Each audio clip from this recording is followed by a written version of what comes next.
This right here, which let me zoom out real quick. This is a black walnut. It's a female. Well, it's both. It's male and female. And this right here, not even 10 feet away, is my apple tree. And both of these things are producing fruit, but the unique thing about walnut is it produces a chemical known as juglan or jugalone. I'm not really sure its pronunciation. Either way, what it does is it attacks other trees by the chemicals in its roots. So apple is one of those that are susceptible to it, but you can tell there's no dwarfing happening here. Usually the susceptibility of something that's allelopathic is usually you get stunting, browning, drooping, and then usually it takes the life of the tree. But here they're coexisting just fine. Why is that?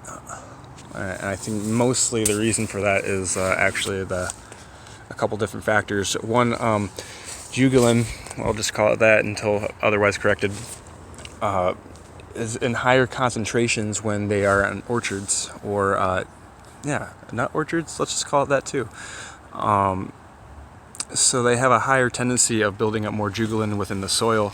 Here we have a lot of different biodiversity. We have the black walnut, which is just fruiting into maturity.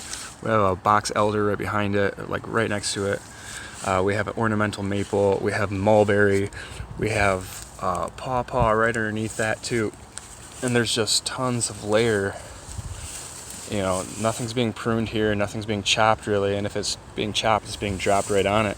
So we're creating a lot of soil culture, and that soil culture is what is allowing this existence to occur. Oftentimes when you have the poisoning within the soil, it's because you lack the right soil microbes, or the right ratio of soil microbes, that can break down that juglan within the soil. And also, you got to be very careful if you do have very juglan sensitive plants like tomatoes and potatoes and any nightshades and apple trees and stuff like that, and then arona berries, and there's more. But you got to make sure that you don't taint the soil either. So the fruit have a lot of juglan, and the roots especially do.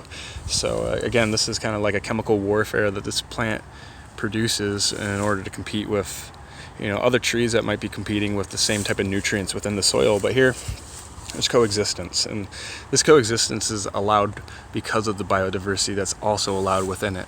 So that's one of the cool things I like to show off right now. We got literally black walnuts growing 10 feet away from an apple tree, and there's no damage.